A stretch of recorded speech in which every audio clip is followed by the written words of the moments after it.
ইমাম আহমদ ইবনে হাম্বল রহমাতুল্লাহ আলাইহি একদিন রাত্রে চলে যাচ্ছে,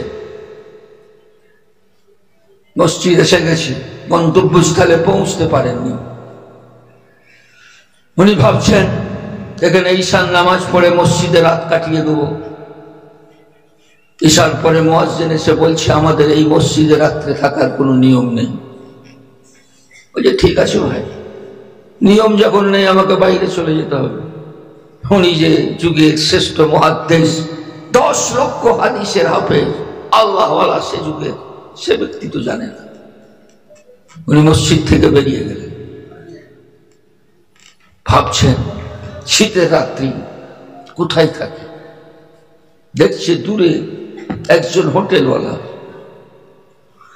সে রুটি তৈরি করছে। উনি ভাবলেন ওখানে যে আশ্রয় নেই, একটু গল্পও হয়ে যাবে ওর সাথে, একটু আগুন তাপাও হয়ে যাবে শীতের রাত্রিতে। এই ভেবে তার কাছে গিয়ে বসেছে। বসে দেখছে সে রুটি তৈরি করছে, তার ঠোঁট দুটো হিলছে, ঠোঁট দুটো হিলছে, বরাবর ঠোঁট দুটো হিলছে। এক সময় ইমাম আহমদ ইবনে হাম্বল জিজ্ঞাসা করলেন, ভাই আমি যখন থেকে এসেছি তুমি যে কাজ করছো, তোমার ঠোঁট দুটো দেখছি হিলছে, কি ব্যাপার? সে বলছে আমি আস্তাগফিরুল্লাহ আস্তাগফিরুল্লাহ আস্তাগফিরুল্লাহ আস্তাগফিরুল্লাহ পড়ছি। এটা আজকে নয়, আমি সব সময় আস্তাগফিরুল্লাহ আস্তাগফিরুল্লাহ আস্তাগফিরুল্লাহ পড়তে থাকি। ইমাম আহমদ ইবনে হাম্বল রহমাতুল্লাহ আলাইহি জিজ্ঞাসা করছেন, তুমি যে এত আস্তাগফিরুল্লাহ পড়ো, তুমি কিছু পেয়েছো? তুমি কি কিছু পেয়েছো? কি বলছেন? দুনিয়ার যত তামান্না, দুনিয়ার যত আশা, দুনিয়ার যত আকাঙ্ক্ষা, আল্লাহ পাকে আস্তাগফিরুল্লাহ আস্তাগফিরুল্লাহ পড়ার কারণে সব আকাঙ্ক্ষা আল্লাহ পূরণ করে দিয়েছে। জীবনের কোনো আকাঙ্ক্ষা আমার বাকি নেই, যেটা আল্লাহ পাককে বলেছি আল্লাহ পাক করে দিয়েছে। বলছে সব। উনি অবাক হয়ে বলছেন সব? বলে হ্যাঁ সব। একটা আশা বাকি থেকে গেছে, একটা আশা বাকি থেকে গেছে, সেটা ছাড়া সব আসন পূরণ হয়ে গেছে। গবেষণা করো। উনি বলছেন স্যার এই কথাটা ঠিক, এটা নিয়ে গবেষণা করা যায়। উনি বাড়িতে গেছেন, আরে মুসলমানের ঘরের ছেলে তো, কোরআন শরীফ তো রাখাই আছে, প্রায় পড়া, হ্যাট বোর্ড সব পড়া, ভাই কোরআন শরীফটা হাতে টেনে নিয়ে ওই শুয়ে শুয়ে পড়তে আরম্ভ করেছে। এখনো গল্পের বইয়ের, তার কাছে তো ওটা কিছুই না। গল্পের বইয়েও কিছু স্বাদ আছে, সেগুলো এত তো কিছুই নেই। তো আদ সামুদ আর নু এই সব কথা লেখা। পড়ছেন, একটু পরে বসে পড়লেন, বসে কিছুক্ষণ পড়লেন, আর একটু পরে দাঁড়ালেন, টাইটা খুলে দিলেন, স্যুটটা খুলে দিলেন, বুটটা খুলে দিলেন, পায়জামা পাঞ্জাবি পরলেন, উজু করলেন, উজু করে কোরআন শরীফ পড়ছে, আর ভাবছে যে আমার সব অহংকার শেষ, জ্ঞান তো এখানে, আমি সারা জীবন কি জ্ঞান অর্জন করেছি, ওখানে তো কিছুই নেই, সেখানে তো কিছুই নেই, যত জ্ঞান তো এখানে। সারা জীবনটা আমার বরবাদ হয়ে গেছে, শেষ করে ফেলেছি। সেই যে পড়তে আরম্ভ করলেন, সারা জীবন কোরআনেরই হয়ে রয়ে গেল, কোরআনেরই সেবা করতে করতে তার জীবন চলে গেল। একটা তফসির লিখলেন, তফসিরে মাঝে দিব। আমাদের কাছে বিশ্বের এই সর্বশ্রেষ্ঠ গ্রন্থ আল্লাহ পাক দিয়েছে। আজও জ্ঞানী মানুষরা পড়লে তার থেকে জ্ঞান খুঁজে পায়। আপনার মতো মুসলমান যদি না পড়ে, আপনি পৃথিবী থেকে নিশ্চিহ্ন হয়ে যাবেন, কোরআনের কোনো ক্ষতি হবে না। গ্যারি মিলার এই কোরআন পড়বে, টমাস কার্লাইল কোরআন পড়বে, মরিস বুকাইলি কোরআন পড়বে, সারা পৃথিবীর বিজ্ঞ লোকেরা কোরআন পড়বে, আপনি নিশ্চিন্ন হয়ে চলে যাবেন। আল্লাহ পাক তাদেরকে জাগ্রত করে আবার পৃথিবীতে ইসলাম নিয়ে আসবে। আপনি খড়কুটোর মধ্যে চলে যাবেন, আপনার প্রয়োজন নেই আল্লাহ পাকের। আপনি যদি আর সম্মান না করেন, আপনি নিশ্চিন্ন হবেন। কোরআনে পাককে বাঁচিয়ে রাখার জন্য আপনার মতো সুদখোর, ঘুষখোর, বেঈমান, মুনাফিক মুসলমানের আল্লাহ পাকের কোনো পরিচয় নেই, কোনো প্রয়োজন নেই। গ্যারি মিলার কোরআন পড়ছে, ভুল ধরবে, যাতে যদি আমি ভুল ধরতে পারি তাহলে মুসলমানদেরকে বুঝিয়ে খ্রিস্টান করা খুব সহজ হবে। এইভাবে উনি কোরআন শরীফ পড়তে আরম্ভ করেছেন। কোরআন শরীফে ভুল আছে? আরে ভুল আছে, এটাও বলতে পারছেন না। প্রত্যেকটা মুসলমান, চাই সে মদ খাক, সেও এটা বিশ্বাস করেন যে এক একটা হরফ এর বিকৃত হওয়াও সম্ভব নয়, মিথ্যা হওয়াও সম্ভব নয়। আর এই বিশ্বাসের কারণে এখনো আল্লাহ পাকের খাতায় আপনার মুসলমান বলে নামটা আছে। না হলে আমাদের জীবন সমাজ যেভাবে চলছে, আমাদের আল্লাহর খাতায় নাম থাকার কোনো কথাই নেই। গ্যারি মিলার পড়ছে কোরআন, পড়ছেই, পড়তে যখন আরম্ভ করেছে পড়ছেই। সে ভাবছিল উটের গল্প থাকবে, ছাগলের গল্প থাকবে, মরুভূমির গল্প থাকবে, মরুদ্যানের গল্প থাকবে। আর বর্তমান আমরা সায়েন্টিফিক যুগের মানুষ, ওতে ভুল ধরে দিয়ে এমন কিছু ব্যাপার নয়। এই ভেবে উনি পড়ছেন, পড়ছেন তো পড়ছেন। উনি ভাবছেন আল্লাহ পাক যেন আমার চোখের সামনে শক্ত আসমান খুলে দিচ্ছেন, শক্ত জমিন খুলে দিচ্ছেন, আমি আমার রবকে চিনতে পারছি। একটু পরে আমার মনে হলো আল্লাহ পাক যেন আমার সঙ্গে কথা বলছে। গ্যারি মিলার, তুই আমার কিতাবে ভুল ধরবি, এত বড় স্পর্ধা, ভুল এখনো পর্যন্ত পেলি, এতটা পড়ে এলি, এটা ভুল হওয়া সম্ভব? ভুল পাওয়া গেল? বলছে একটা আয়াতে যে আমার চোখটা আটকে গেল। আমি আয়াতটা পড়ছিলাম, আফালা ইয়াতাদাব্বারুনাল কুরআন লাউ কানা মিন ইনদি গায়রিল্লাহ লাওয়াজাদু ফীহি ইখতিলাফান কাসীরা। মানুষ কি চিন্তা করে দেখে না, এটা যদি আল্লাহ ছাড়া অন্য কারোর পক্ষ থেকে অবতীর্ণ হতো, বাস্তব বিরোধী অনেক কথা থাকতো। গ্যারি মিলার এতটা পড়েছো, তুমি শেষ পর্যন্ত পড়ে যাবে বাস্তব বিরোধী একটা কথা খুঁজে পাবে না। তুমি আমার ভুল কি?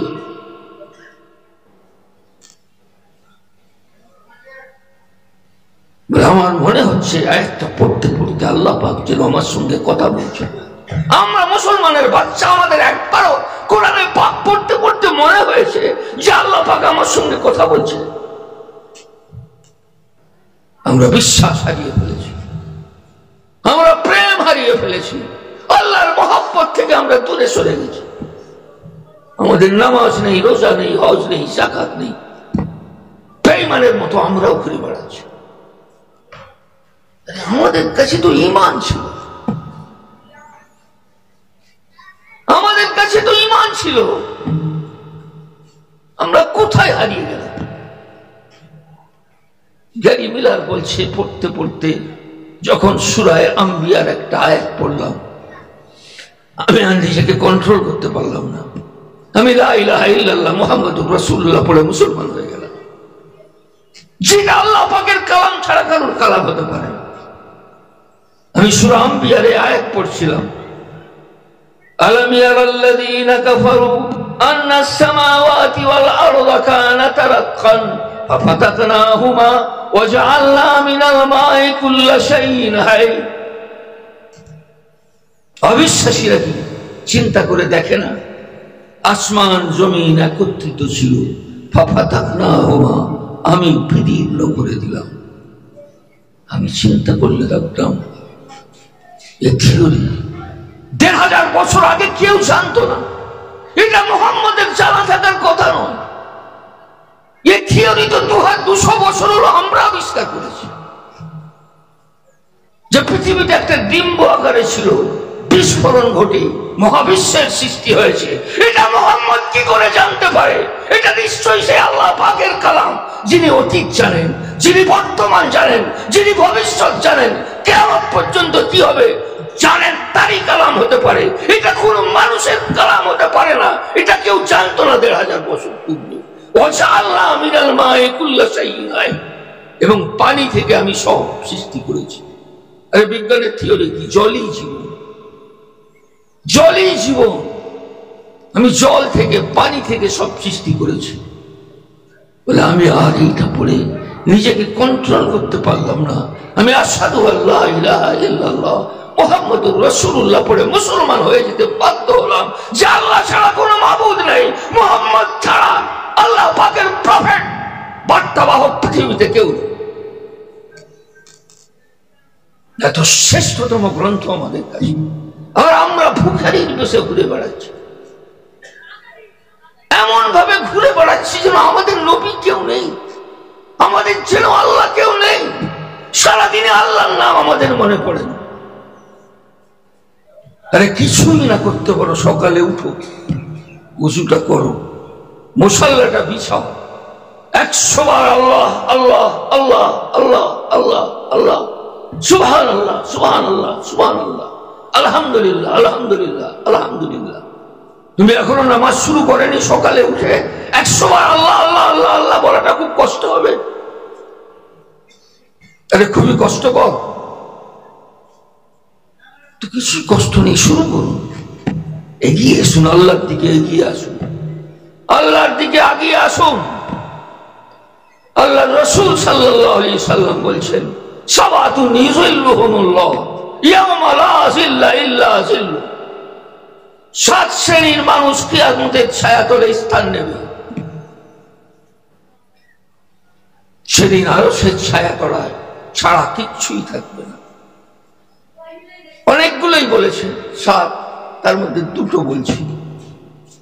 একটা হলো রাজুলুন খারাজা মিনাল মসজিদ ওয়া কলবুহু মুআল্লাকুন বিল মাসাজিদ। ওই ব্যক্তি আরশের ছায়াতলে স্থান পাবে যে মসজিদ থেকে বেরিয়ে গেল, কিন্তু তার মনটা মসজিদের সাথে আটকা হয়ে থাকলো, যে আবার কখন আযান হবে দ্বিতীয়বার আমি মসজিদে গিয়ে পৌঁছাবো। এই ব্যক্তি আরশের ছায়াতলে স্থান পাবে, সেদিন কোনো ছায়া থাকবে না। ওয়ারাজুলুন যাকারাল্লাহ খালিয়ান ফাফাদাত আইনাহু। যে নিভৃতে নিশ্চলে, কেউ নেই, একা বসে আল্লাহ আল্লাহ আল্লাহ আল্লাহ জিকির আরম্ভ করলো এবং এত প্রেম ভালোবাসা দিয়ে পড়তে লাগলো, ফাদাত আইনাহু, তার 2টো চক্ষু দিয়ে অশ্রু প্রবাহিত হয়ে গেল আল্লাহর ভয়ে, আল্লাহর ভালোবাসায়। সে কিয়ামতের দিন, যেদিন কোনো ছায়া থাকবে না, সেই দিন আরশের ছায়াতলে স্থান পাবে। আমরা এই অফারগুলো নেই, দুনিয়ার যত অফার সব নিয়ে নিচ্ছি, আর আল্লাহ পাক যে অফার দিচ্ছে, এই অফারগুলো আমাদের কাছে কি সুন্দর। এতক্ষণ জলসা শুনেছেন, শেষ।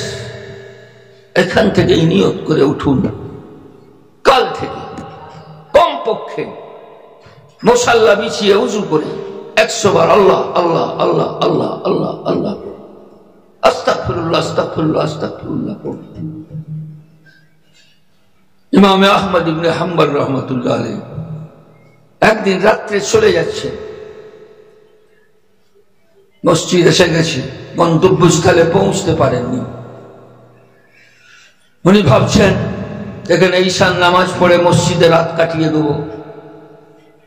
ঈশার পরে মুয়াজ্জিন এসে বলছে, আমাদের এই মসজিদে রাত্রে থাকার কোনো নিয়ম নেই। বলছে ঠিক আছে ভাই, নিয়ম যখন নেই আমাকে বাইরে চলে যেতে হবে। উনি যে যুগের শ্রেষ্ঠ মুহাদ্দিস, 10 লক্ষ হাদিসের হাফেজ, আল্লাহওয়ালা সে যুগের, সে ব্যক্তি তো জানে না। উনি মসজিদ থেকে বেরিয়ে গেলেন, ভাবছেন শীতের রাত্রি কোথায় থাকে। দেখছে দূরে একজন হোটেলওয়ালা, সে রুটি তৈরি করছে। উনি ভাবলেন ওখানে যে আশ্রয় নেই, একটু গল্পও হয়ে যাবে ওর সাথে, একটু আগুন তাপাও হয়ে যাবে শীতের রাত্রিতে, এই ভেবে তার কাছে গিয়ে বসেছে। বসে দেখছে সে রুটি তৈরি করছে, তার ঠোঁট দুটো হিলছে, ঠোঁট দুটো হিলছে, বরাবর ঠোঁট দুটো হিলছে। এক সময় ইমামে আহমদ ইবনে হাম্বল জিজ্ঞাসা করলেন, ভাই আমি যখন থেকে এসেছি তুমি যেই কাজ করছো তোমার ঠোঁট দুটো দেখছি হিলছে, কি ব্যাপার? সে বলছে, আমি আস্তাগফিরুল্লাহ আস্তাগফিরুল্লাহ আস্তাগফিরুল্লাহ আস্তাগফিরুল্লাহ পড়ছি। এটা আজকের নয়, আমি সব সময় আস্তাগফিরুল্লাহ আস্তাগফিরুল্লাহ আস্তাগফিরুল্লাহ পড়তে থাকি। ইমামে আহমদ ইবনে হাম্বল রহমাতুল্লাহ আলাইহি জিজ্ঞাসা করছেন, তুমি যে এত আস্তাগফিরুল্লাহ পড়ো তুমি কিছু পেয়েছো? তুমি কি কিছু পেয়েছো? কি বলছেন? দুনিয়ার যত তামান্না, দুনিয়ার যত আশা, দুনিয়ার যত আকাঙ্ক্ষা আল্লাহ পাকে আস্তাগফিরুল্লাহ আস্তাগফিরুল্লাহ পড়ার কারণে সব আকাঙ্ক্ষা আল্লাহ পূরণ করে দিয়েছে।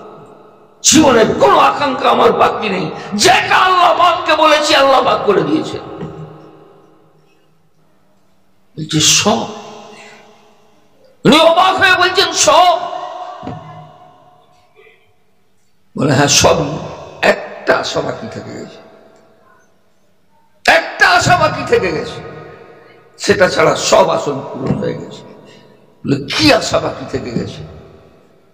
বলছে আমার মনের তামান্না বর্তমান যুগের সবচেয়ে বড় হাফেজে হাদিস, সবচেয়ে বড় আল্লাহওয়ালা ইমামে আহমদ ইবনে হাম্বলের সাথে একবার যে মুসাফা করব, কিন্তু এত কাজ আমি যাবার সময় পাচ্ছি না। ওইটা ছাড়া আমার জীবনের সব আশা পূরণ হয়ে গেছে। ইমামে আহমদ ইবনে হাম্বল তার ওই কথা শুনে নিজেকে আর চেপে রাখতে পারেন, আবেগে এসে গেছে। বলে ভাই তুমি আমার সাথে মুসাফা করে নাও, আমি সেই অদম ইমামে আহমদ ইবনে হাম্বল যাকে বলা হয় তোমার আশাকে পূরণ করার জন্য আমার মতো অধমকে কানে ধরে টেনে এনে রাতের অন্ধকারে তোমার কাছে পৌঁছে দিয়েছে।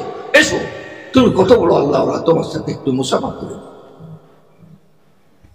এত মূল্যবান মূল্যবান বস্তু আমাদের কাছে আছে। সুবহানাল্লাহ, একটা মূল্যবান জিনিস। আলহামদুলিল্লাহ, একটা মূল্যবান জিনিস। আস্তাগফিরুল্লাহ, একটা মূল্যবান জিনিস। বিশ্বের শ্রেষ্ঠ গ্রন্থ আল কোরআন আমাদের কাছে আছে। আল্লাহ পাক আমাদেরকে আমল করার তৌফিক দান করেন। একটা নিয়ত করে এখানে যান, কিছু করি আর নাই করি, সকালবেলা উঠবো, উজু করব, মুসাল্লাটা বিছাবো, 100 বার আল্লাহ আল্লাহ বা আস্তাগফিরুল্লাহ বা সুবহানাল্লাহ আল্লাহ পাকের জিকির করে আমি ঘর থেকে বেরোবো। এই ছোট্ট একটা আমলের মনে মনে এখান থেকে নিয়ত করে যান। কোনো কারণবশত কালকে আপনি পারলেন না, পরশু থেকে শুরু করুন, তারপরের দিকে শুরু করুন, আপনার জীবনে পরিবর্তন এসে যাবে।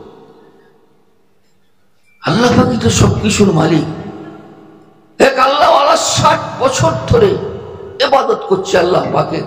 হঠাৎ হঠাৎ তার কাছে আওয়াজ আসছে, বান্দা তোমার ইবাদত কবুল নেই।